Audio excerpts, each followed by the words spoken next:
We did begin the new league year, you guys, today at 3 p.m. Central Time. So the new NFL league year has begun. Free agency is now legal. I mean, you can now, there's no tampering or anything like that to worry about between players and teams. So I was kind of thinking, I looked through the list of certain guys that were kept and let go, certain guys that were free agents, but that were somehow made it a way to stay back with their team. The biggest one to me, big surprise to me, my favorite additions, I think, were the tight end acquisitions from Bill Belichick. I talked about him last week on our show when we did the little Tinder matchmaker kind of deal. I said Bill Belichick loves tight ends. Well, he doesn't just like one at a time. He likes two at a time, like a normal man would. So I'm going to go with Jonnu Smith and having the addition as well as Hunter Henry paired over there at tight end. It's going to be awesome to see. Is it going to be at all similar to what we saw with Aaron Hernandez and Gronk at one time? Or is this just kind of a lesser version? What do you think of these two guys? I think it's a lesser version, honestly. Like, I love Jonnu Smith. I love Hunter Henry. I don't think Hunter Henry can stay healthy enough throughout a full season is my issue. But if he's splitting reps with Jonnu, there's a chance the guy can stay healthy. But it's not going to be your Aaron Hernandez Gronk situation that you had, 8 years ago now? 6 Yeah, years those ago? two were supreme athletes. Of course. Like, that was a great combo. Like, you're not going to have that combo. But you got a great situation for Cam Newton to rely on, and also a great situation for the run game there to really to just create, right? That's the kind of the issue, too, is they don't have a run game. Now they got some pass-blocking tight ends who can really make the field open as well. Do you have an acquisition so far that stood out to you that you're excited to see go to a new team? You know, I was looking at all of the transactions today, and the one thing that stood out to me was the San Francisco 49ers. Their Trent Brown signing, right? Trent Williams. Gosh, yep, back with the Niners again. You know who I mean. Trent Williams, first off, that huge contract alone, like, you're making star lineman players feel, like their money's nothing. So props to that guy. I'm glad the Chiefs were in the fight, but I'm glad we didn't pay that kind of money in those years. And then who signed today on the right side? On the right side. Who You're talking about from Kansas City? No, not for KC, not Cal. On the right side for the 49ers. So, I'm sorry, it wasn't 49ers. Yeah, it was, because Alex Mack was supposed to be with Arizona, and then he got parched off. So I think he's with the 49ers, and then they got somebody else today that just dominated their line. I can't remember. You have to fill me in on that one, Tanner, and if that's you the case. You come back to me here in a minute. I'm going to find the name. Jason, in the meantime, tell me your favorite acquisition so far. Yeah, dude, before I get to that, I did want to touch on Jonnu Smith and Hunter Henry because, you took my favorite signings, so I didn't want to touch on it a little bit. So I was kind of, I didn't have a lot of feelings when they re-signed Cam Newton out there in New England, but when they signed these two tight ends, I mean, it kind of made sense to me because we all know that Cam Newton, I mean, his arm is not completely dead yet, but it's somewhat dead to where he can't throw the deep ball consistently, and he also can't check it down very well either. So I think they're just trying to build around Cam Newton. They're trying to accommodate him for what he does best, which is just throw that intermediate pass to those tight ends. And so I did like those two signings. I think they were my favorite. But as far as relevance, I mean, I got to go with Tampa Bay Buccaneers. I mean, they re-signed Rob Gronkowski, 1 year, $10 million. The guy somehow, some way is still playing at a high level. And the Bucs are just going to put him in bubble wrap until week 14 or 15 and just unleash him again when it comes time to go to the playoffs. And that they will.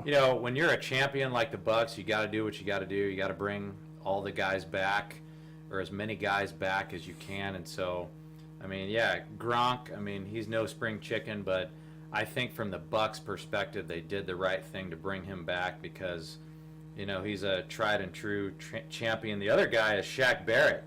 The Bucs gave him 4 years, $72 million.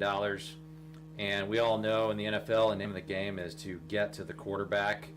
And they won a Super Bowl with Shaq Barrett. And as much as I don't want to see that ever happen again, it did happen. And so the Bucs, another guy you got to bring back into the fold. So those were two really good signings for me, Gronk and Shaq Barrett. And they just re-signed Suckup today too. That was pretty huge for the Bucs. Yeah, I don't care about Ryan Suckup. Ryan Suckup. Hey, That's where we're going. Twins them, right? We're excited about Ryan Suckup. Hey, did you guys see, just now, I just hopped on Twitter here because it was on ESPN, but Patrick Peterson reaches an agreement with the Vikings, guys, and then Kyle Van Noy goes back to the Patriots. Ooh, he could have been my favorite Patrick, not named Mahomes, but he decided not to come to the Chiefs. Yeah, That's right. Still a bit of a stretch over there. Not going to be my favorite. Curtis Samuel reunites with Washington and Terry Okay, McLaurin. I like So that. I like that addition. That's not for a the- bad for pair right Washington. there for Mr. Fitzpatrick. So T.Y. Hilton's still available too, so I'm curious. I He picked is. him to go to KC, as a matter of fact. So we'll see if that pans out in some kind of way down the stretch here.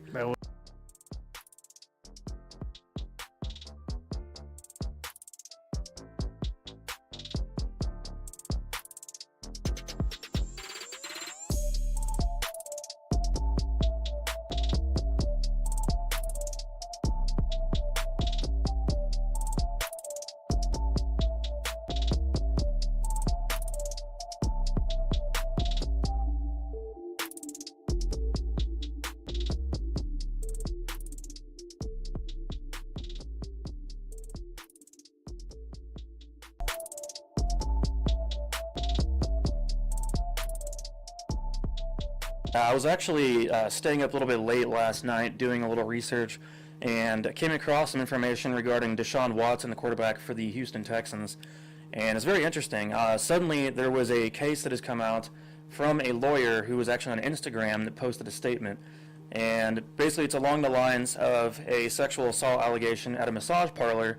Reminded me a little bit of something that happened to Peyton Manning one time, Tanner. Do you remember that scandal at all with Peyton? I don't actually can't recall that. Yeah, it was something that happened about 20 years ago from now, but some kind of a hint towards something sexual happening at a parlor. Apparently, Peyton Manning at the time exposed himself to the massage therapist, and it was a big ordeal at the time. But that was a long time ago, and of course, Peyton Manning being Peyton Manning, it was swept under the rug.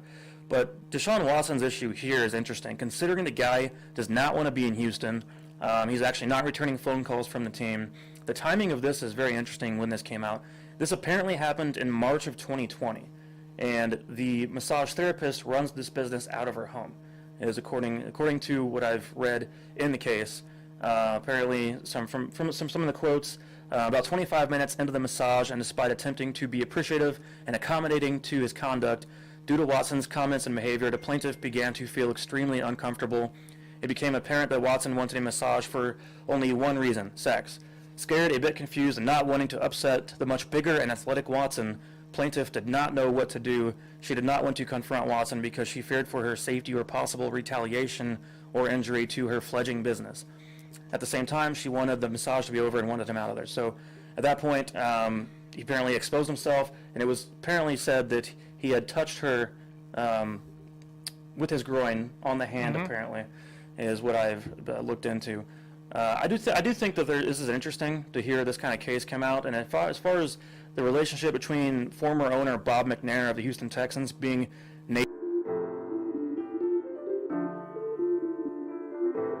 Welcome into the Sports Buffoons podcast.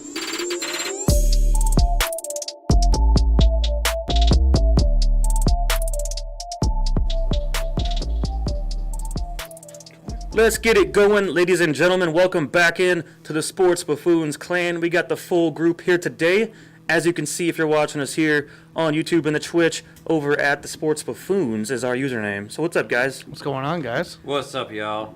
Tanner Dawson held it down for us last week, while Jason JG and I were actually out on a, we could call it a business trip, I suppose. I'd say it's a business out trip. to Topeka to speak with some zebras.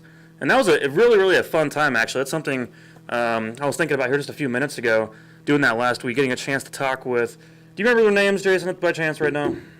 Mark? No, not off the handle. I mean, that was a long time ago. We've had a lot. A couple of beers since then, I think. Just a few. At least 2 beers. Mark since then, Hittner, so I believe, was one of them. that sounds about right. He was Mark referee of the Super Bowl 40, a very controversial one, as well as a game between the Broncos and Chargers that was about 12 years ago that had Ed Hockley with a very majorly botched call at the end of that game that ended up giving Denver the win. But I thought that was a great time. I wish we had more chances like that to be speaking with people involved in the NFL. But Tanner, so what's something you talked about last week that still something that's on your mind right now? Something I talked last week, I got in my mind. It's still on your mind now. Like, I mean, there's the Chiefs that we talked about a little The bit Chiefs. about. We got to dig into the Talked a little bit Chiefs. of NFL. We talked a little bit of NBA. There's a lot that's gone on there.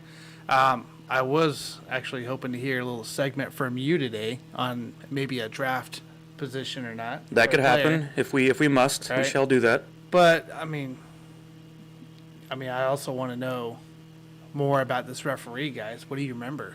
Like, What do we remember more about what the else do you referees? remember? Jason, didn't you it- have a good question for him?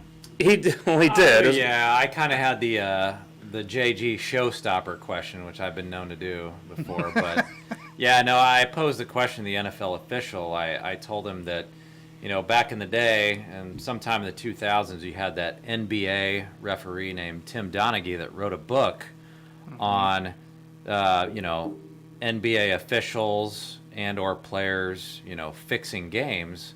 And so I had a simple question for him. I said, have you seen any evidence of that in the NFL? It was a rhetorical question. I mean, what are they going to say? Oh, yeah, we bet on games all the time. I knew what he was going to say, but it was just, it was kind of a showstopper question. The whole room got silent after that. I thought it was pretty funny. I got a lot of compliments afterwards as to the wording of my question because I'm a big baller. I ask good questions. But I thought it was something that needed to be asked because you look at a lot of other sports, like, we've seen evidence, obviously, in Major League Baseball, of cheating in the steroid area, And the trash can among area. other things. We've seen evidence of cheating in NCAA basketball, Yeah. point shaving scandals.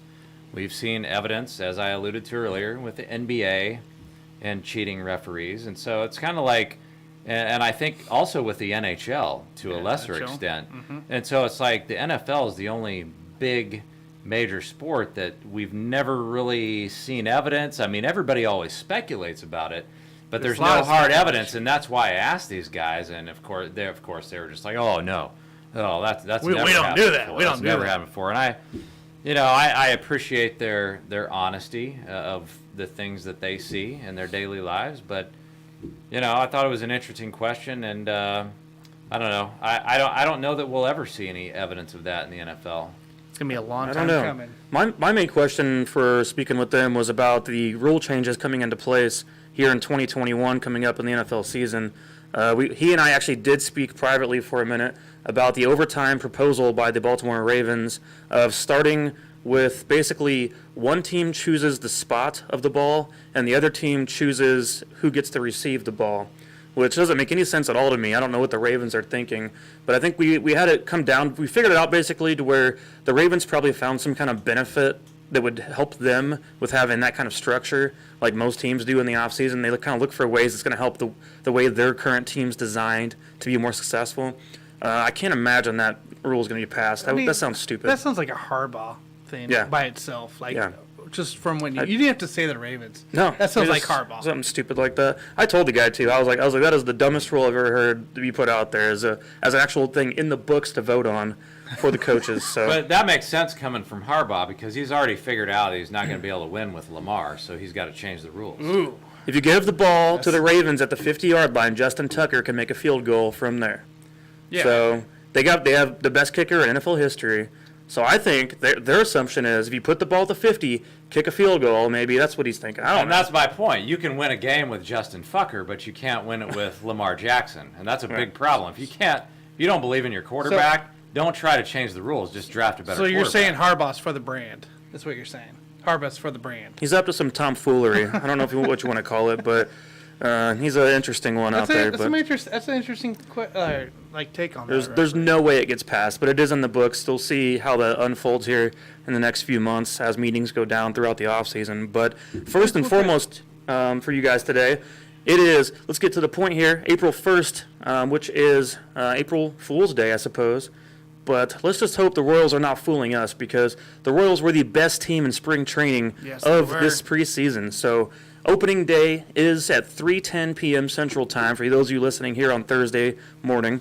And then, so their starting lineup for the Royals, they do have some mixed up kind of groups here.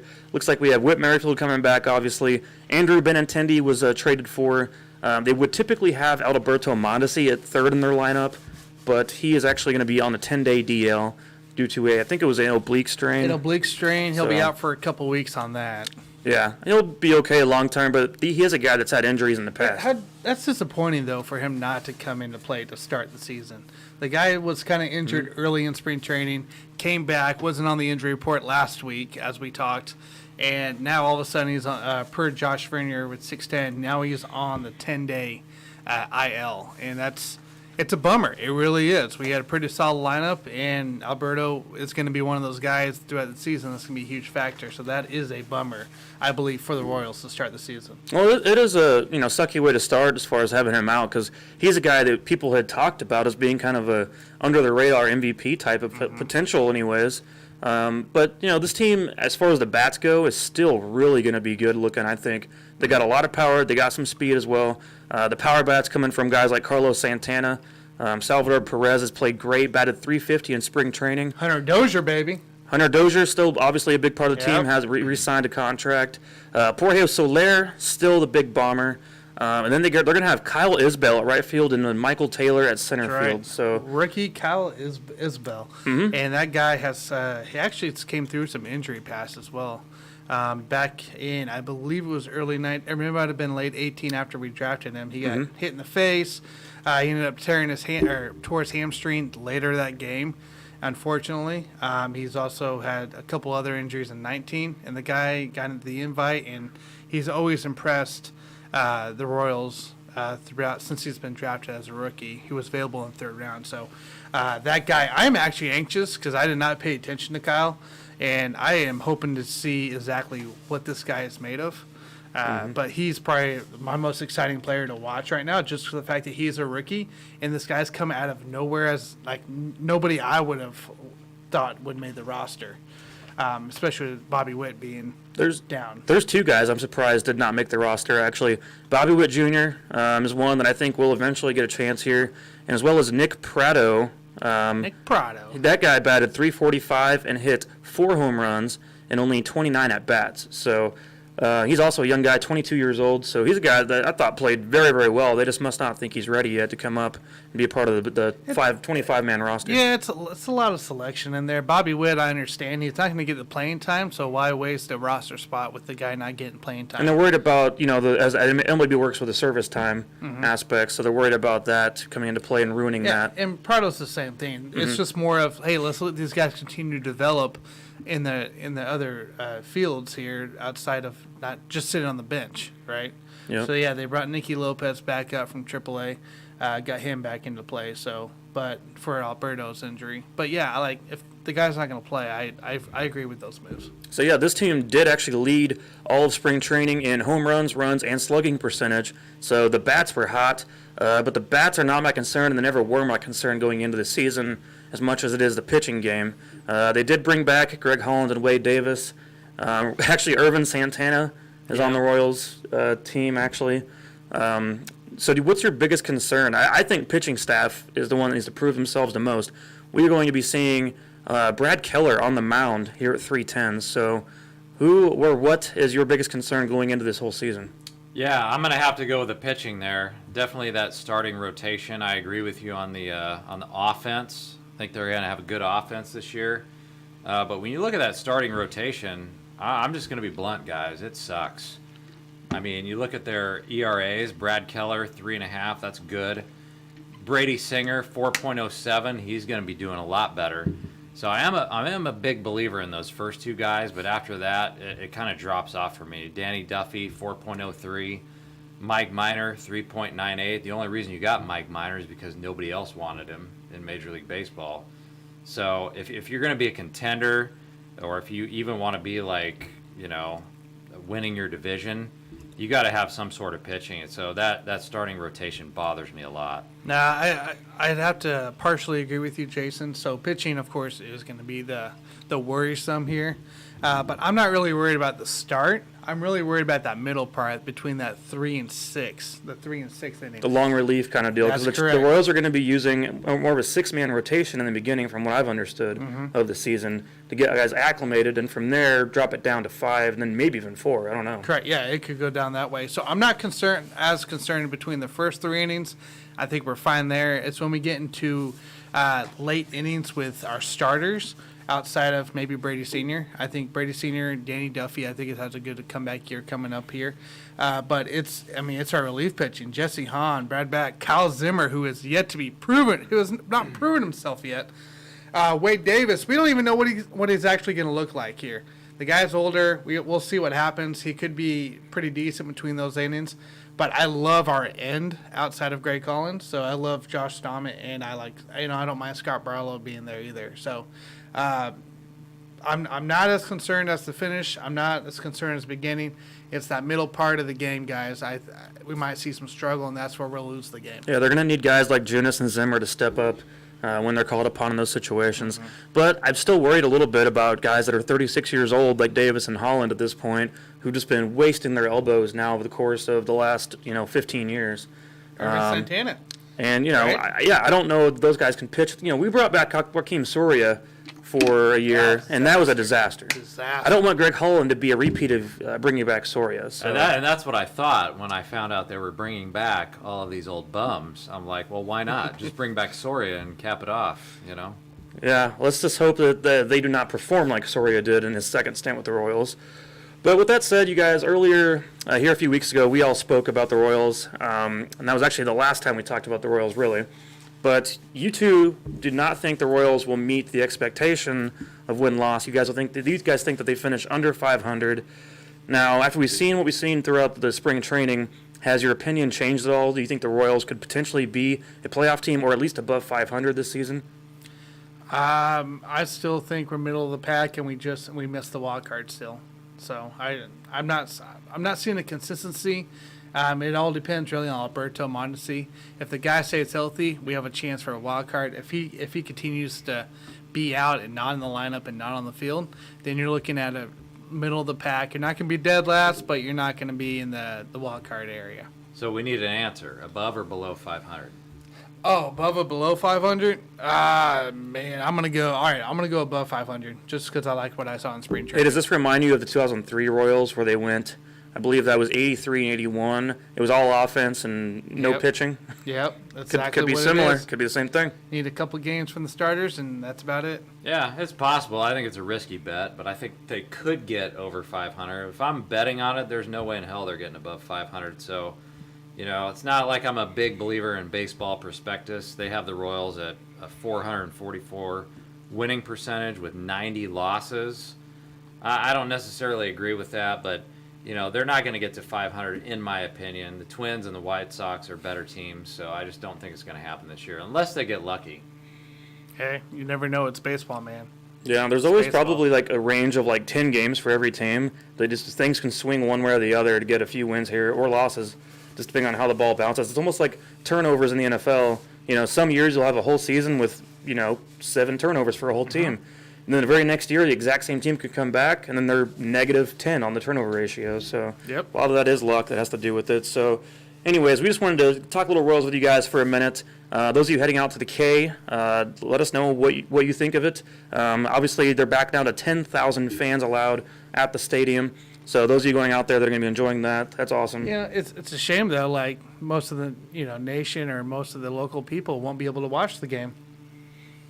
Why is that, Tanner? Well, we have the new contract TV deal, and if you are basically have a streaming package, as in you don't have cable, you're not going to be able to watch it because it's not available. All right, go to sportsurge.net. There we go. That is the website for you. That will hook you up with the stream if you do not have one live to watch the game.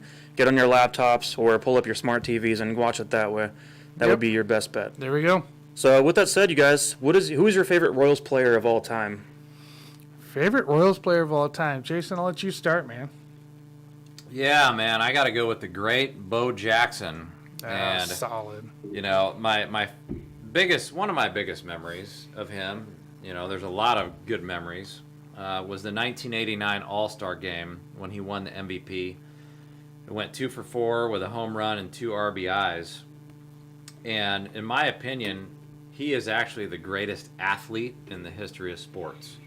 Now that's obviously debatable. You know, if maybe we'll bring that up as a debate one of these days on the show. But he's definitely the greatest athlete that I ever saw in any sport. He ran a 4.13 40-yard dash at the 1986 NFL Combine. But he is my favorite Royal of all time. I mean, two-sport athlete. And the one thing that we always talk about when we think about the 2014-2015 Royals is that they didn't have any superstars on that team. And when you look at Kansas City Royals history, how many superstars have we had? I mean, George Brett and Bo Jackson. But Bo Jackson, I'm like, even not though very many superstars. Bo Jackson, even though he wasn't as good of a baseball player as George Brett, he was a bigger superstar than George Brett. And so that's kind of my hope, is that one day on the Kansas City Royals we'll get another superstar, a guy maybe not at the talent level of Bo Jackson, but a guy who you will go to the stadium every day that, you know, the whole world will be watching. Kind of like Patrick Mahomes does for the Chiefs. The whole world is watching him, and that's kind of the way it was with Bo Jackson back in the day. Maybe that's Bobby Witt, right? Maybe that's Bobby Witt sitting there. Might be able to take that title. Who's your guy, Tanner? My guy is somebody you probably don't remember very well, but when I was growing up playing, ball growing up, I was inspired to be a pitcher, and the one guy that I loved watching during that time, it was a horrible time for the Royals, but it was Paul Byrd. The guy ended up playing for the Phillies. He was a great right-hander. He had the 8 was his number, which was my number, and he's a guy I really liked watching pitch.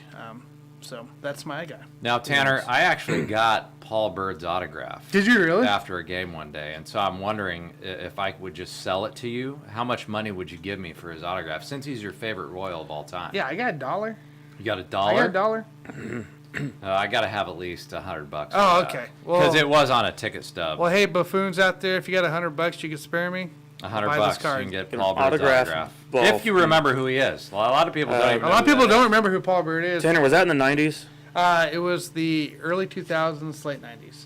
Wow, yeah. I remember Kevin Apier, obviously, but and I remember Daryl May and guys like that. Yeah, But like yeah, I Daryl May. don't remember Paul Byrd. Paul Byrd. Yep.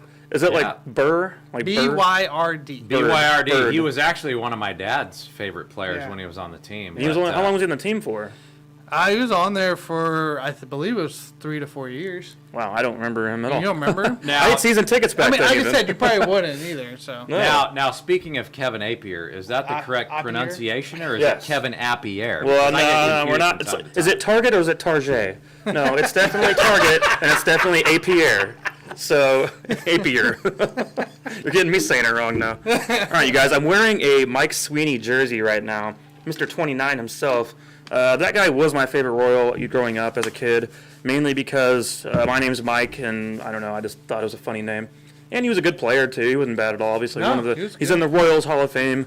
Whenever he was healthy, he was actually very, very good. But I think my favorite, growing up watching the Royals here in the last few years, Salvador Perez stands out to me as being one of the most likable players the team has ever come across, and the fan base adores him. You talked a little bit about George Brett, Jason, and I think that the fan base loves Salvador as much as they ever did George Brett as well. And a lot of it's just a personality kind of thing. And Salvador as a catcher has been amazing. He's a great defender. Many, I don't know how many All-Stars he's been to now. And he's come up clutch a few times, too, in the history of the team. So that's my guy. And I don't know how long he's going to play for now. He's, 30, I believe. Well, he So- just signed a pretty good big deal there, so. He's going to end up getting moved to first base at some point, I think. DH or over time. first base. Yeah, but, DH. I mean, the guy's going to develop those young pitchers like we talked about, so. That's a possibility. But I will say, you guys, I still love me some Moose and Hosmer. Both those guys. I'm a fan. Moose. I'm a fan of Moose. I'm a fan of Hosmer. I like Moose and Hosmer, both of them. Nah, I can't do Hosmer. I don't know why Tanner's a Hosmer hater. I don't can't get that. do It doesn't make Hosmer. sense to me. There's something about it. See, I liked Lorenzo Cain as well. Oh, I but love liked either Cain. one of those guys, too. Look, that 14-15 team will always have a special place. And in our heart. Lorenzo Cain still produced after the fact. Yeah, he's still producing. Yeah, he still Well, produced for a few years after that. I don't care what they He's do with still other doing teams. All I care about is what they do in the blue and white. So that's my perspective of it anyway. But Anyways, you guys, I told you a little bit ago we went down to Tulsa for the weekend. All three of us did, as a matter of fact. And, well, let's just say we were buffoons, as we should be. As we normally are. Why not? We go down to Tulsa about once a year, is typically the plan. And I was kind of thinking about it while we were down there. But, we went to a lot of breweries, you guys. Tanner had a good experience down there. He had a rough night at one point, but we're not going to go too much into detail on that. But what do you expect when you're not drinking like you used to? I get to blame it on the sober diet you've been on. Yep.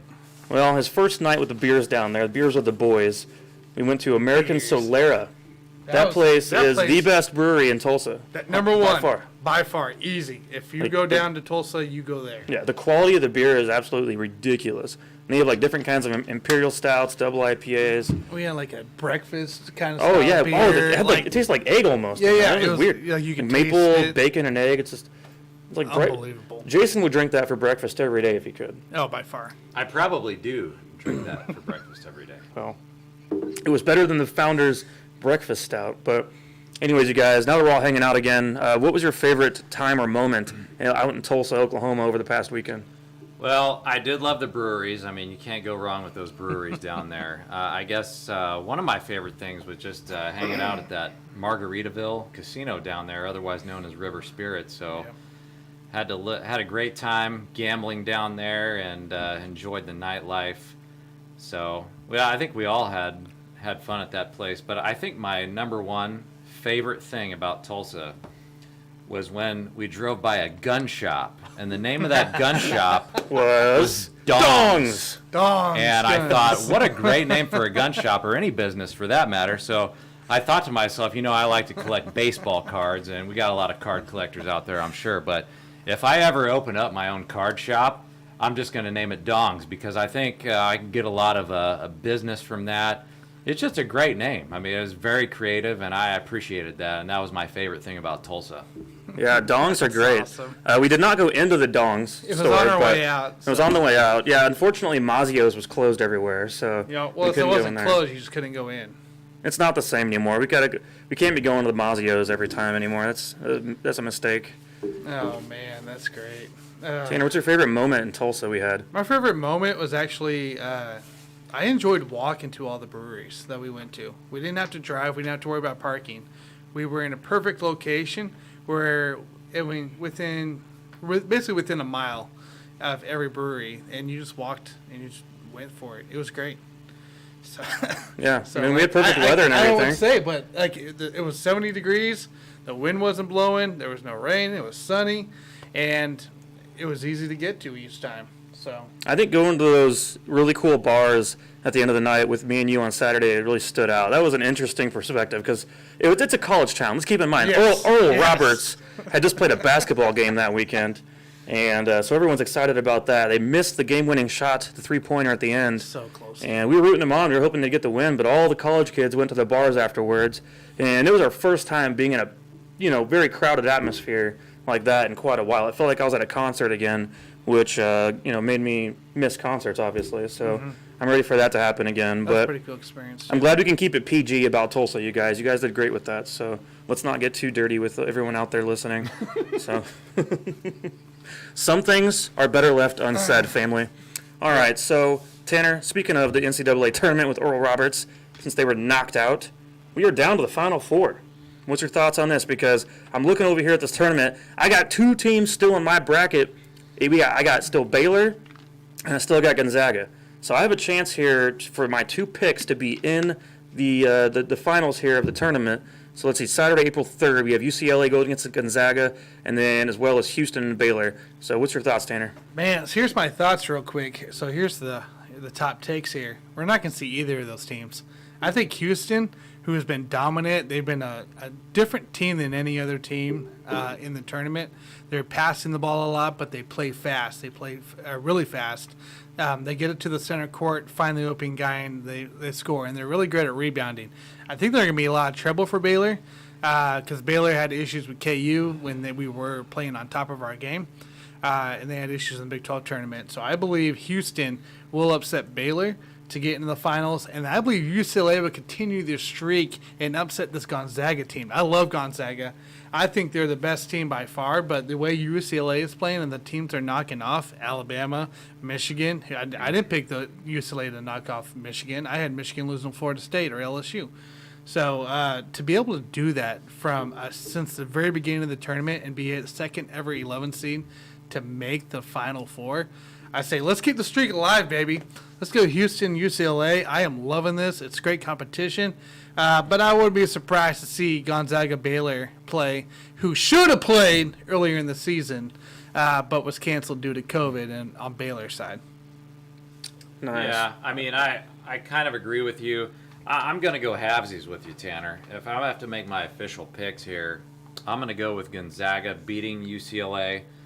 I do agree with what UCLA is doing, but I do believe that Gonzaga has the talent level, and they just they're very cohesive as a team, and I think that UCLA's run is going to come to an end. But I do agree with you about Houston. I love Houston. And here's why. You know, Houston relies a lot on shooting threes, and I think it's one of those things where, you know, they play the right way analytically, so they want to trade threes for twos, and I think, you know, it's not a great matchup for Houston. So Baylor's got a lot of big bodies out there, so it's not really great as far as Houston's rebounding potential. But I do give Houston the edge here, and I think they're going to hit enough of those threes. I think they're going to get enough of those threes to fall to win the game. So Yeah, I think- I'm going to go with Houston and Gonzaga in the championship. And Houston has former KU transfer Brent Grimes, who is actually performing this year, unlike he did with KU. So the guy is still living up to his three potential this year and is making some good shots and solid shots as well. Yeah, I just got to stick with my picks on that. I mean, Like, I you keep picked going, Baylor man. and Gonzaga. That's what I got to stick with. So Like, I just got Gonzaga in there. Like, all mine dropped out. So. yeah, all three of us had different picks here, but I can't really imagine Gonzaga losing no matter what. I mean, I could see Baylor losing in this situation, but Gonzaga It'd be at this tough. point, I mean, it's just gonna be can't see tough. that. Don't get me wrong, but these are a couple great games we're about to see, and we're down to the nitty gritty, guys. It's gonna be great basketball from here on out for sure. But I will throw one other thing out there. If I do get that matchup, Houston versus Gonzaga, I think Gonzaga will destroy Houston. If like it it. somehow it comes out Baylor versus Gonzaga, I would actually give Baylor the edge, because I do think that Baylor matches up really well with Gonzaga. Well, So it just kind of depends on how it goes. But if we do see Baylor Gonzaga, I will take Baylor. But if it ends up being Houston Gonzaga, I think Gonzaga would just destroy them. Just remember too, Gonzaga's had the easier path than UCLA, Baylor, or Houston in this tournament. Yeah. Just a reminder. Well, you guys ready to talk about my favorite thing in the world? Oh, are we finally talking about women's basketball? Yes. Let's dive right into it. Yes. Oh my gosh. Did you see that blowout from? Is Brittany Griner still playing? No, well, she's in the professional. Oh, okay, cool. I just remember her name from Baylor back Hey, in the day. their Final Four is going on too. Oh yeah, that's right. UConn's in it for the 13. When we were in 14 Tulsa, straight? I was confused when I saw Michigan versus Baylor, and I thought it was the Oh, yeah, that's men's. great. Tanner had to correct me, and no, that was the women's that was going to be on at that Hey, time. there's some good games going on in women's, just so you know. You go at it, Tanner. You go ahead for it. Nothing against the women out there, but there's only so much sports I can watch at once. Okay, I'll watch volleyball though. Volleyball's always fun. All right, guys, let's talk Chiefs before I get in trouble. So the Chiefs NFL draft is April 29th, and then we obviously had the additions of Austin Blythe, the center from the LA Rams, and Jerron Reed, defensive tackle. We could pair with Chris Jones now up front in the middle there. And Reed is a guy I actually scouted quite a bit a few years ago when he was coming out of Alabama, and I did think he got moved around a little too easily back then. For some reason, came off as a little undersized. I always thought he'd be kind of a bust, but he did end up finding kind of his niche with the Seattle Seahawks when they had Frank Clark on the team as well. So those two paired together side by side. D-end, Frank Clark, paired with defensive tackle, Jerron Reed next to him. I'm hoping they can replicate some of the things they did from 3 years ago, because that was a good tandem, and I do like the additions, and they're cheap. So Yep. add more depth to the offensive line, which Chiefs have been doing quite a bit of, but it's all been in the interior, which does has me a little bit worried. Did you guys see that Sammy Watkins signed with the Baltimore Ravens? Yep. Here over the past few days. So wide receiver is a need for this team right now. And so is backup tight end, and so is linebacker, so is edge rusher. So there's a lot of different needs the Chiefs need, and this is something I want to do with you guys here every week leading up to the NFL draft.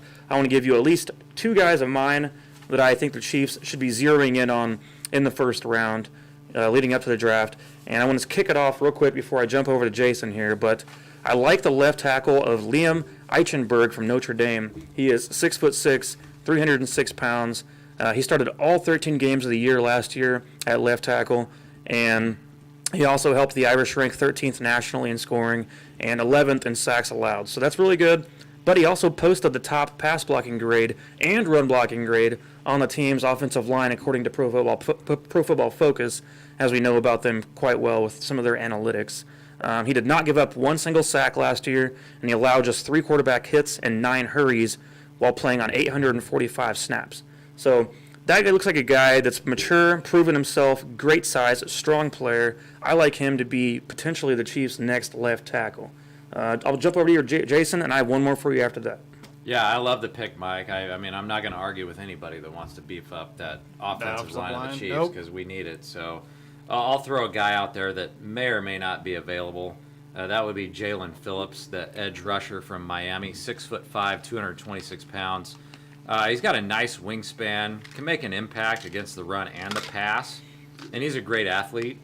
And when I look at a guy like this, you know, you got to look at why the Chiefs lost the Super Bowl. Well, Tampa Bay got to the quarterback, and the Chiefs couldn't get to the quarterback. And so that's why I like this pick. We need another edge rusher. Last year for Miami, he had 8 sacks and 15.5 tackles for loss in 10 games. And so that's going to be my potential pick for the Chiefs in that first round. Very nice. So real quick, guys, I do have a pick. I don't have the stats in front of me, but he is considered one of the best wide receivers coming out of the draft, if not the top 3. Rashad Bateman with Minnesota. There you go. That guy could fall down to us and help replace and get us that number 2 receiver we need. Because like I said, I don't think Hardman or Pringle are just ready there yet, especially with Watkins leaving. So look at Rashad Bateman being possibly available down at the 31 spot, and maybe even Veach making a move to get the guy as well if it needs to be. Yeah, Bateman's actually a guy that I had a friend of mine, Todd, sent me a text here a few weeks ago asking about him, and I'd done some research on him, you know, to an extent, but I hadn't really sat down and dived into it. So I took some time. The dude's 6'2", 210 pounds, big-bodied receiver. That's what you want. That's about the same size as Sammy Watkins was. But 2019, he had 1,200 yards receiving, 11 touchdowns, good for an average of 20 yards per catch. So that's very impressive. Guy's got speed. He's got good size. I think that would be a terrific addition. If you watch his gameplay live, too, and I watched it a few times when I was out in the bar or at my friend's house, yeah, guys, this guy's for real. And he's always getting the targets, too. He's always high targets, usually above 10. And he almost didn't come back, but he came back to Minnesota. So, and he performed another outstanding year. So I wouldn't mind the guy. He's a strong, powerful guy. So perfect what we need. Yeah, absolutely. We need Mecole Hardman to step up too, and you know, hopefully Byron Pringle continue at the pace he's at. If not, take the next step up and become even more part of the offense. Because I personally don't want to see Demarcus Robinson out there all that much. I think he has his role with the team, but I really don't want him on the field offensively making too many plays. I think we can find better, you know, more talented players who also can carry the ball a little better than Robinson does at times as well. My other guy, I have one more guy for you guys, is edge rusher Jason Owe from Penn State. So he generated major buzz last Thursday. He gave himself a big boost on the stock here because he did not record a sack all year, which you guys might hear that and go, okay, no production. We're not going to screw with that. Talk about Frank Clark? I wouldn't, well, kind of, no. But I wouldn't blame it. I wouldn't blame you being scared away from the lack of production on the numbers. I'm just saying what Chiefs fans or Twitter is like thinking right now. So here's where I am trusting in the Chiefs coaching staff to potentially fix this dude up. He is 6'5", 257 pounds, and ran a 4.36 40-yard dash. That is absolutely insane for a guy that size. So it wasn't a total surprise. People knew he was a freak athlete and that he'd probably run a sub 4.4, but it's still amazing to see that actually be put to the test. He's got great length to him. Arms are 34.5 inches at the pro day. His vertical jump ended up being 39.5 inches, and his broad jump was 11 feet 2 inches. So He is a guy who is the ultimate spring freak athlete kind of deal. Kind of like reminds me of, you guys remember when Vernon Golston was going pro? Vernon Golston. And he ended up going, I think, in the top 5, but he was a major bust in this case because he was a guy that was just a great athlete, bad football player. But I believe the Chiefs also just let a guy go by the name of Tano Passanio, who was a large, athletic defensive end. Don't remind Tanner's me. favorite player on the team is gone. But at least he went to a good team. At least he went to the I Saints. thought Taco was your favorite player. No, I said Tano. Oh, you like to eat tacos. I was confused. Okay, Actually, I like Taco Charlton, so. He likes tacos and he you. likes Tanos. So he likes a little bit of both. But it kind of reminds me of that because I think that a guy like Jason here, the edge rusher, I think that he's a guy that could be molded with a great coaching staff, with a guy like Andy Reid, and with good quality players around him. I think he can end up becoming productive because that's just too much talent to let off the board. I don't think so. Especially in a situation where the Chiefs need to have future edge rushers. I don't know how much Frank Clark's going to do this coming season, so it's tough to say. So, real quick, guys, are we even focusing on the right part of the Chiefs right now? Like, we're worried about guys we lost position players at, the offensive line, the defensive line, we lost a couple, wide receiver. But what about the other positions? What about linebacker, right? I thought our struggles was in the linebacking core. Anthony Hitchens, Damian Wilson there. We got Ben Neiman back because I know Mike loves that guy. Oh yeah. But like, is that linebacker at all? It's still a need, Tanner, because we need to see more out of Willie Gay. Willie Gay kind of actually ended up being more of what I thought he was going to be this past year. I think he's got a lot of potential still, but coaching staff needs to get him worked out. But it also proves, kind of like what I'm saying about this edge rusher here, Jason Owe, is that the Chiefs are willing to take a chance on a great athlete because the staff has so much trust in themselves. They can mold a guy. And Willie Gay was one of those guys that was just a freak athlete, but maybe not well-rounded and instinctual as a football player. And so when they grabbed him, I think it was actually in the 3rd round, maybe 2nd round. It was very surprising to me because I thought they'd go for a more natural position player, which the guy Jason brought up at the end was actually more natural and instinctive than this guy is by far. So, I think that the staff has a lot of trust in themselves, and sometimes even arrogance is a word I could use for the Chiefs coaching staff. That's fair. That's fair. Very fair. So anyways, do you have a linebacker in mind, Tanner? Anyone that you're thinking about? No, I don't. Not particular. It's just something I want us to maybe think about for next time. Is like, yeah, we're talking about the defensive line, the offensive line, wide receiver because we lost players, but why not boost up or get a certain position up like the linebacking core, where that they do have to go back in coverage as well, and that's kind of where we get beat a lot. Yeah, well, as we move forward here, getting closer to the draft in the next month, we will be having more information come out as far as who the Chiefs are talking with, who they've had interviews with as far as each player, and from there we'll be able to have a better idea of zeroing in who they're looking at coming up here at the NFL draft, Right. picking 31st overall, keep in mind. So I am very excited about that. I love the NFL draft. It's a great process, and let's just, hope the Chiefs can get, especially this left tackle situation, figured out. For me, more than anything, is what I'm most worried about. Hey, real quick, this draft to be a success? How many starters have to come out of it? I typically like 3. Okay. But in this specific situation, Yeah. I mean, we need to get a backup tight end. You're not going to overtake Travis Kelce, obviously. If you could get a guy to pair with Tyreek Hill immediately, you could consider that to be a starter. At left tackle, I want to get for sure, unless they sign Andrew Villanueva or Russell Oku. If they sign those guys, then there's your starter. But otherwise, you're looking at, honestly, probably 2 starters coming out of this draft class right away. And then from then on, the rest of the guys can be, substitutional fill-in players over time. Okay. Yeah, that's what I was thinking. It was 2. Yeah. So, yeah. Just curious question. The team just has good starting talent, but depth does need to be worked on across the board of this whole thing.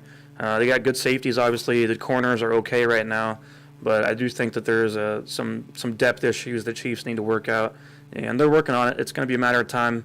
It's not all built overnight, Nope, it's not at all. But you guys had a lot of excitement, I think, over the NBA trade deadline. There was a few moves that went on. There's the new faces and new places of Drummond going over to the Lakers and Lamarcus Aldridge to the Nets. Jason, so you're the NBA expert here. So what are your thoughts on these? Yeah, so I mean, I was happy with both of these additions for both teams. And I look at a guy like Andre Drummond. He's a rebounding machine. And they have announced he is going to be the starting center tonight for the Lakers versus the Bucks. And Andre Drummond, after they acquired him, he was quoted as saying that his level of excitement is at an all-time high, and it should be, because he's going to get an opportunity to play with the great LeBron James and Anthony Davis.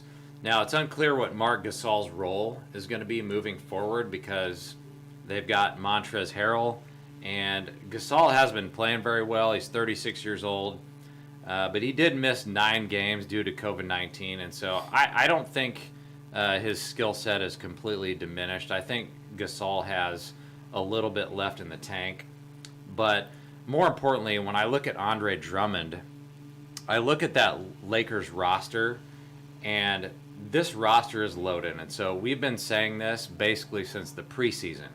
And I told you guys in the preseason that the Lakers have the best roster, but when you have the best starting 5, if you went starting 5 against starting 5, I said, well, the Nets are going to be better.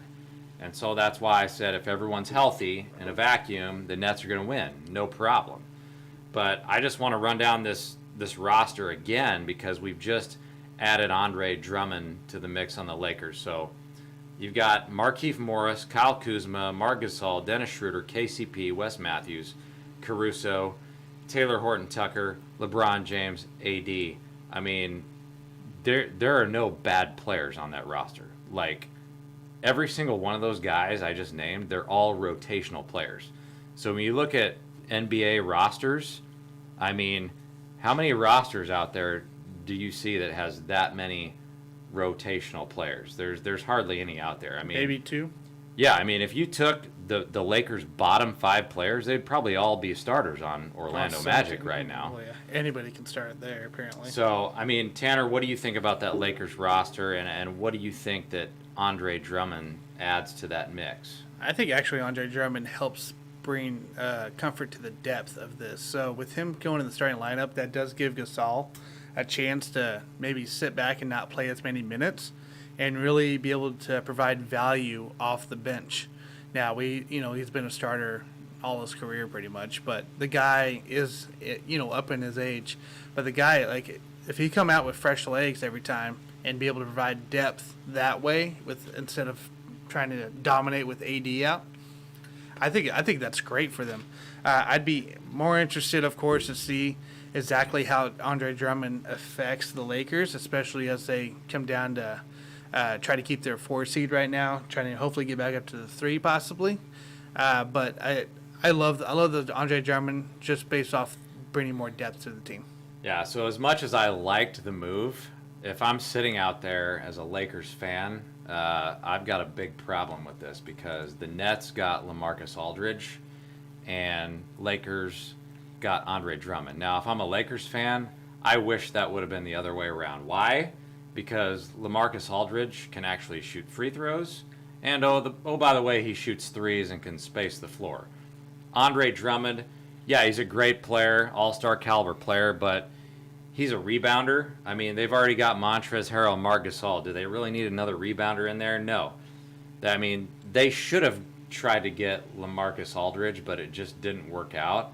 And so my biggest issue with Drummond is, I mean, they're going to start using Hack-a-Shaq with this guy, because he shoots 46% from the free throw line. Yeah, it's below 50. And so you can get away with that until the last 2 minutes in the game or something like that. So, I mean, he's going to be a liability. Yeah, you can put him in there with the closing unit as a center, but if they start hacking this guy, he could easily wreck the game just by missing free throws. And so that was my issue, is if I'm a Lakers fan, I would have much rather seen this thing flip-flopped and Lamarcus Aldridge go to the Lakers. Just know this, though, as we talked about a few weeks ago, the Lakers had to make a move, and, for this was the move. Aldridge obviously wasn't interested when he was getting the buyout from San Antonio. He made it clear. So where do you go? You got to go to Andre Drummond. You got to go something, because you needed something with LeBron being out.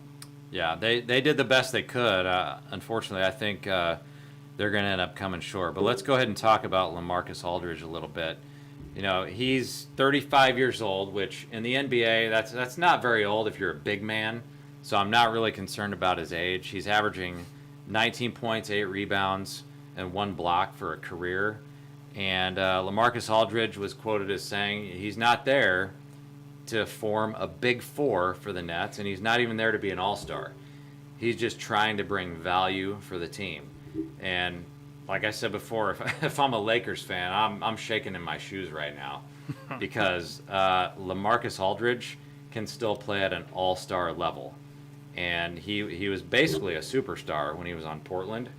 And so their projected starting lineup right now for the Nets, Kyrie Irving, James Harden, Kevin Durant, Lamarcus Aldridge, and then for that fifth guy, it doesn't even matter who you throw. It could be Joe Harris or it could be Bruce Brown. My personal preference would be to throw Bruce Brown in there because you've got 4 guys at that point that can score the ball. Why not have Bruce Brown in there as your fifth guy because he's a stud defender? And then to round out the rest of your rotation, you got Jeff Green, Blake Griffin, another former All-Star who can give you maybe 15 to 18 minutes a game, and then Nick Claxton, who's a great up-and-coming big man. So, I mean, it doesn't matter who you throw in as that fifth guy. I personally like Joe Harris coming off the bench because when you got other guys resting, what's Joe Harris going to do? He's going to come in and he's going to start shooting threes at a high percentage. And so to me, when I look at the matchup right now, if we had to just throw these guys in the NBA Finals right now, which we might as well do that because that's how it's going to end up, Lakers versus Nets, to me, the Nets have a huge advantage now because when they look at Lamarcus Aldridge, yeah, he didn't have very much production this year, but that's just because he knew at some point that he was going to get a buyout. But he was playing at a high level for the Spurs for the last 5 years. You guys go back and look at his numbers.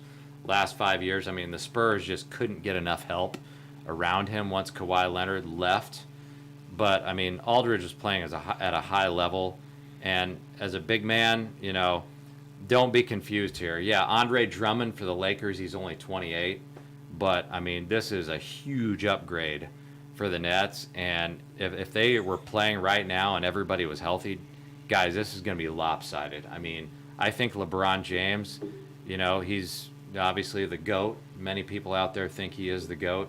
I just don't think he could overcome the firepower of the Nets.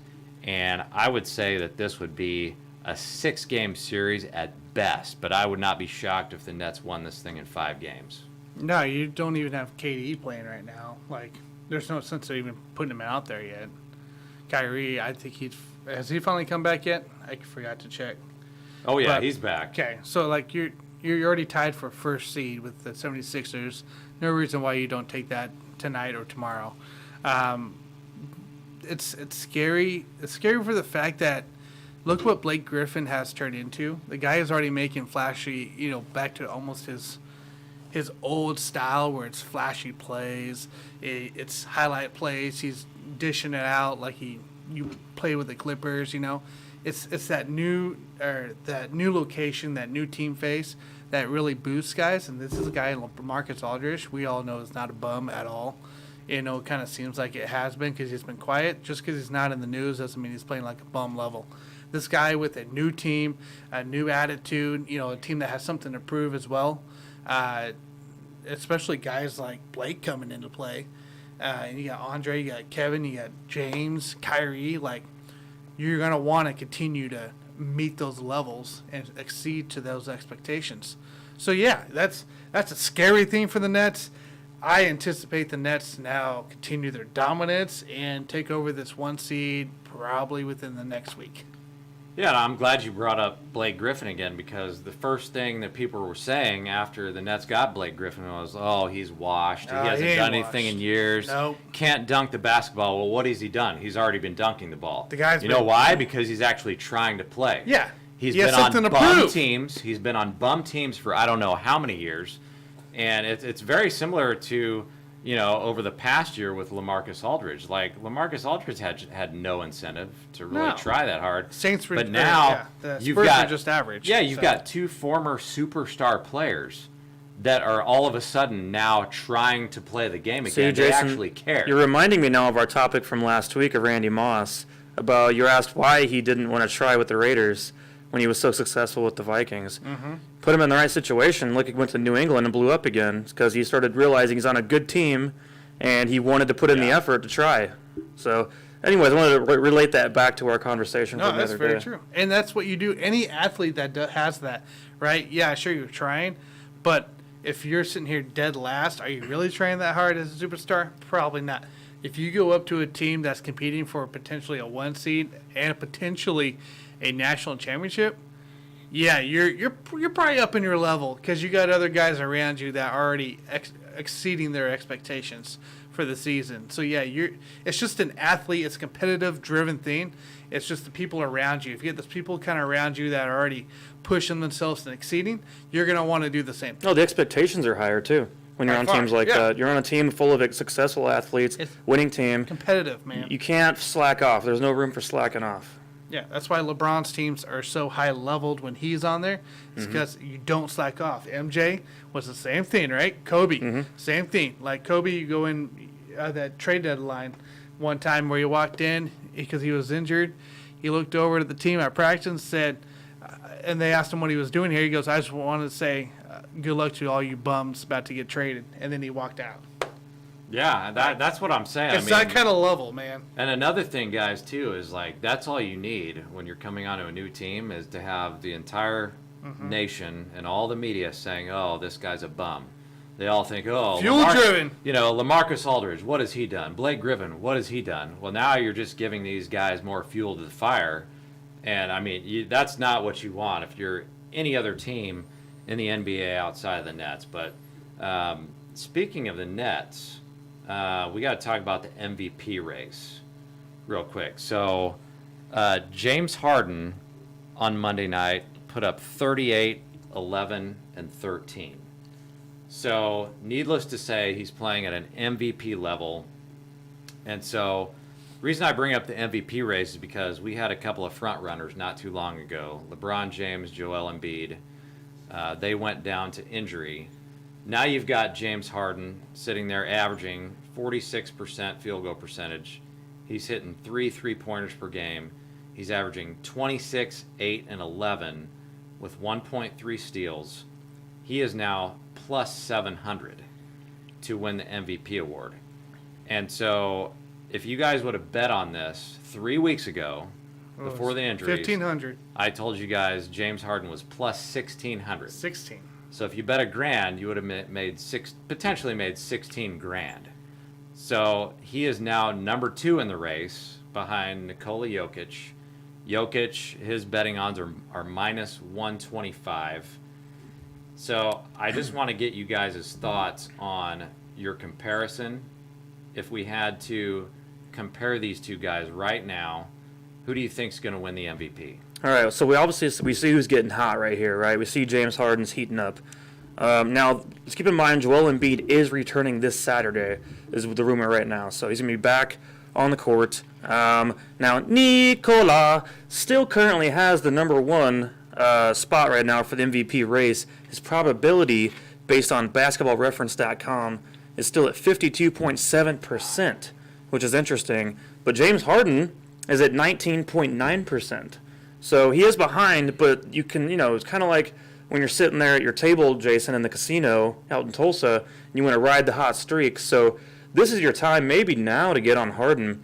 I think that he's going to be making a push for it, but it just depends on how things play out, I think, within the records even a little bit. Because obviously I think Brooklyn's doing a great job, so I think that's actually the best team in the entire league. So I'm going to go with James Harden to make this comeback. Go all the way from down, all the way back up, and end up winning MVP in this case. Look, who's been the consistent one all year long? Nikola. Okay? Nuggets are 3 losses outside of the Nets. Right? 15 losses for the Nets, 18 losses for the Nuggets. Yes, the Nets are probably going to make the playoffs, but they also got more weapons. Nikola has Jamal Murray. right? These guys, now Aaron Gordon, I guess, now too, right? So I think Nikola continues to dominate, and he should win the MVP because he's been the most consistent one on the court, and he's helped lead his team to this 5 seed, possibly a 4, maybe even 3 by the time we're done talking. So just because he doesn't have the higher seed, the guy has been around all year long as an MVP, and he's played at MVP level all year long. Yeah, I mean, I do agree with you on the consistency part, and if I had my wish, if I had my dream come true, I would say, to Mike's point, that I would want to see Joel Embiid, because we got a couple of KU guys on this show. It'd be cool. If I had my wish, I want him to come back healthy and win the thing. But, nobody knows what's going to happen with his injury or LeBron's injury. So I'm just saying, if you had to compare 2 guys. 2 guys, that's it. James Harden, Nikola Jokic. Now, we talked about Harden's stats. Well, Jokic, he's shooting 57% from the field, been doing it consistently. He's shooting not quite as many threes a game as Harden, but he's averaging 27, 11, and 8. So the difference to me is you've got Harden averaging 26, 8, and 11. So you flip that around with the assists there. Harden is actually making his team better because he's averaging 3 more assists per game How could you be better than on the Nikola Nets? Jokic. And not only is he making his team better, oh yeah, by the way, he plays for the best team. So Nikola Jokic, what do they got right now? The 5 seed? They're at the 5 So seed. they got a 61% winning percentage. The Nets have a 68% winning percentage. So, by my definition and many other people's definition, if you're voting for MVP, you have to vote for the best player on the best team. And so the Nets are number 1 right now in the East, and James Harden averaging 3 more assists per game versus Jokic. He's making his team better. He is the best player on the best team. So I think if they had to give out the award right now, they got to give it to James Harden. I feel like that's a popularity vote right there. Unless I have to throw a disclaimer out there, guys, because a lot of noise out there in the media. We hear a lot of noise every day. Well, right now they're saying that the sports writers might hold a grudge against James Harden Because of his Houston? because of going to a strip club or a nightclub. He got fined $50,000 during the season because he broke COVID protocol. Got fined $50,000 because he went to a nightclub. Now, But wait, was he wearing a mask? Is that the problem? No, he wasn't wearing a mask. Were the strippers wearing a mask? They weren't wearing a mask. well, that's another story. My question to you guys is are they seriously going to be dumb enough to penalize him for something that he may or may not have done off of the basketball court? Or should we judge him about his greatness on the court? Look, there's no way he loses because of his his out Because he broke a protocol. Deal. That's the dumbest thing I've heard of. You don't do MVP because you're an all-around good person. You're an MVP because you're an all-around great player. But it's not just that though. He's been caught going to strip clubs before. So I have a better question for you. That's also legal. You can do that, Jason. I didn't know that. You can legally go to strip clubs But I anytime have you want. my most important question right now is: are we going to discriminate against players that like to go to strip clubs and nightclubs, or are we going to judge them about their production on the court? Is it on the court? Is it I'm on the asking court? you the question. Is If it you're on a the court? sports I want to writer- say, do you guys want to be really upset about Santa Claus because all your favorite players in the '90s were doing coke and strippers? So basically, let's take that off the table and forget all about it. Anything outside of the court, I'm not worried about. I could care less. All right. It's not even relevant. I just hope that the sports writers get it right, because I hear a lot of chatter out there about these guys. They like to hold grudges against players that do certain things. I don't personally think it's fair. I think players should be judged about, what they do on the court. I mean, James Harden's been a great player for I don't know how many years. He's done great things in the community as well. And so if they hold that against him, I'm going to be pissed as a basketball fan, because I want to see the best player on the best team win that award. I mean, if this was Aaron Hernandez, that's a different story. But I mean, we're talking about a strip club here, so Or you guys remember the Love Boat situation with the Minnesota Vikings? We might save that for a different show. Yeah, let's save that for. We'll save that for a different. I don't remember that because I may or may not have been on that boat. Let's just say that was a story experience for that whole team right there. Anyways, Tanner, so anyways, did you decide right there that it's not going to make an effect? Harden should still win regardless? No, Harden shouldn't Okay. win. We thought you he's got changed your Jokic. mind. Harden No, shouldn't I know. win. I was trying but- to change his mind. You know? He's got Jokic. But Trying to if it manipulate him a came little bit. down, like if it came down to a character versus a court thing, yes, it should be a court thing that decides it, not because he was going off and banging strippers all freaking night. All right. Well, I will say this. Okay, so I'm gonna give you the threshold of what Jokic has to do, in my opinion. He's got to get them to the number 2 seed in the West. They're currently at number That's- 5. If he can't get It's them, possible. if he can't get them to the, because if they get him to the number 2 seed, if he can get him the number 2 seed, then I will give you that. His consistency and the fact that he's a model citizen and does not go to strip clubs, I will give you that. If he can get him the number, but that's not going to happen. But- you and I both know that's not going to so happen. you- And we both know that the Nets are going to be the number 1 seed. Yes, and that's our number 1 seed. We already know this. It's passed.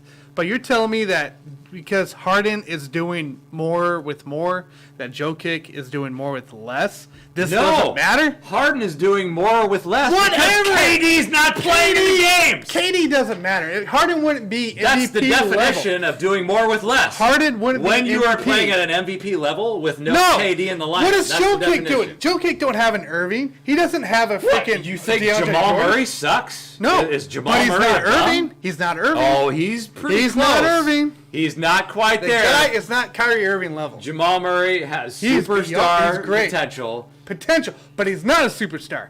He doesn't have a DeAndre Jordan. He doesn't have a Blake Griffin. He doesn't have a Joe Harris. Kyrie Irving is better than Jamal Oh Murray, my but God. it's not like head and shoulders above. Nah, dude. Those two are very comparable point guards. And oh, by the way, Jamal Murray doesn't get injured as much as Kyrie Irving. No, Kyrie sits out because he has other stuff he wants to do. Exactly. So he sits out a few games. Meanwhile, you've got Kevin Durant sitting over there that never plays. I think it's safe to say that James Harden does more with so less. are they the same to your team? point. You're making my argument. Are you for me. telling me the Nuggets are the same team as the Nets that they currently are without Irving and Durant? I'm saying that's the threshold. If Jokic can get them to the number 2 seed, It doesn't make any sense. at least get him to the number 3 seed, then Oh, you might have an argument. I think they could be the 3 seed by a couple of days Well, from now. let's see what happens. We'll revisit this MVP. I'm telling you, we gotta discussion. watch this. We got to revisit this 2 to 3 weeks from now. Because See what happens. so the Clippers and Lakers are at 17 losses. Nuggets are at 18. All it takes is a couple losses, and the Nuggets continue their streak, and they jump to a 3 seed. By the way, do you think the Jazz or the Clippers can beat the Lakers this year? Clippers? No. You think No. the Jazz? I think the Jazz have a chance. So yeah, so you could see the Jazz against the Nets I like in the the NBA Jazz. Finals. I know the NBA world doesn't want to see that because nobody wants to see small market teams. I get it, but that's a possibility, and I don't want to see that either because I'm like everyone else. I want to Yeah. see LeBron in the championship. Yep. I don't necessarily want to see him win or lose the championship, but I do want to see him get to another finals because that will add to his legacy. Yep. Yep. I'm glad you guys got that out of your system, by the way. Sorry, I got heated there. Well, that was good. That was good for the viewership right there. They needed to see you guys at your most passionate. So I like that. That was really great. So, well, Tanner, do you have some final thoughts before we wrap it up here? Nah, I don't have anything. I've got some. He's final exhausted. thoughts. Tanner's exhausted. I've got some final thoughts. We cannot end the show until we give our opinions on a 17-game NFL season. Oh. Okay. Well, I'm not fully Alvin Kamara on this, which he thinks it's dumb as hell, but I'm also not in favor of this happening either. I do like that they took away one preseason game because that fourth preseason game was always a waste of time anyway. Really always was. Adding in the 17th game is interesting. I know the Chiefs will be playing the Green Bay Packers. We're not sure what week that will be yet. Just because it is the 17th game does not mean it's the 17th week, or it's 18th week in this case now. But at some point during the season, they will play each other as that extra game. But it will be at Arrowhead, which is cool. So the Chiefs will have 9 home games and 8 away games this coming season. I think it's going to mess with some betting odds, actually, in the beginning of this because, you get your teams out there that have like 9.5, 8.5 win-loss kind of deal. And I think that could mess with some things in the first year of this happening. So this might be a good year to bet on a team if you're unsure. But, I guess it's one more game of legitimate football we can look forward to. But we can't go further than this. I think the records, as they stand, will always be broken as time goes on. But it's the records like the passing records, I mean, those will be destroyed because what's going to end up happening here is guys like the quarterbacks will play every single game. You're going to find more rotational running backs being used even more. So all those teams that have a 3-back system, it's going to continue that way. They're going to continue to rotate like the Patriots have done for a very, very long time. But your team's more like your Derrick Henry, the Titans, that's going to be slowly going away even more because you're not going to have a back to withstand the pounding of 350 carries or more throughout a whole season. It's just not going to work out that way. So, but receiving numbers and passing numbers will be through the roof. Don't be surprised if the passing record is broken in year 1 of this rule being put in place.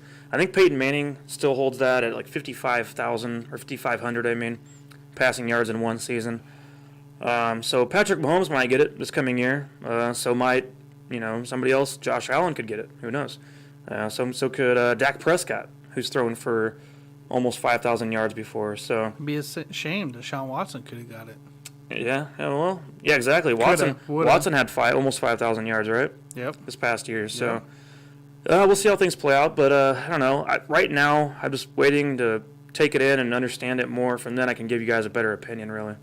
Yeah, I mean, I hate the fact that they're doing it. I mean, to your point, Mike, I mean, that's the main reason why I hate it is because the records are going to be ruined. I mean, a lot of records are going to be shattered, and you're going to look back at players that used to play back in the day. Maybe like a guy like Barry Sanders or Jim Brown, and we're going to look back and say, well, those guys weren't that good, because maybe their records or, to your point, some passing records are going to get broken. So I think they're, in some senses, they're ruining the game, and they're ruining the history of the game. And so that's the main reason why I don't like it. But to a lesser extent, it's all about player safety for me. And none of these idiot owners, they don't have any skin in the game. They don't play the games. They just sit back there and watch. And so I'm all about player safety. And if you're going to do this the right way, I think my best idea would be to just have 1 to 2 preseason games tops, and then make sure that you have 2 bye weeks for each team. That's the way that I would do it if you're going to go with 17 games. But I just don't like it at all. If they can figure out a way to do it to have an impact on player safety, then maybe I would be for it. But I guess we'll see how it works out. What do you think, Tanner? Yeah, I echo you on player safety. That's my only worry. Like, especially playoff teams, you're getting ready to go in and you need to play that 17th game to lock in the seed or make the playoffs, and you get somebody hurt. That just worries me. It worries me all the way around. But as a fan, of course, we love watching football, but guys, this just extends fantasy football out 1 more week for most leagues. So now you got to think about that, right? Yeah, now we're back to doing now we're back week 17 in week my 17. league, guys. So now we have to, I guess. So that, I mean, that's kind of a plus on it, but at the same time, I dread the player safety fact of it. Obviously, year 1, year 2 are going to be interesting to see what happens and what changes for them, because they were talking about you can only play 16 games as a player, so that means you have 1 game where you play bench players, right? Or you mixed it in throughout the game, or the year. So I heard that could be coming. Could be interesting. So I'd have to definitely say I like it, but I don't like it. Well, let's keep in mind one of your points, Jason, though, was about how people are never going to look at not Barry Sanders or Jim Brown and say that they weren't that good. That's never going to be the case. And let me point out, maybe those were 2 bad examples, but a better example would be a guy like Peyton Manning, because his record might get shattered. And when you and I, at some point, people like you and I, we already look back at Peyton Manning and say, "Oh, he sucked. He wasn't that good." What do you think people are going to do like 5 years from now, when his records just get destroyed? Well, so what you'll start doing in return on those single season type records, like the Peyton Mannings there, like what I talked about with that NFL referee, was that when O.J. Simpson had 2,000 yards rushing back in, actually it was 1973, that was in a 14-game season.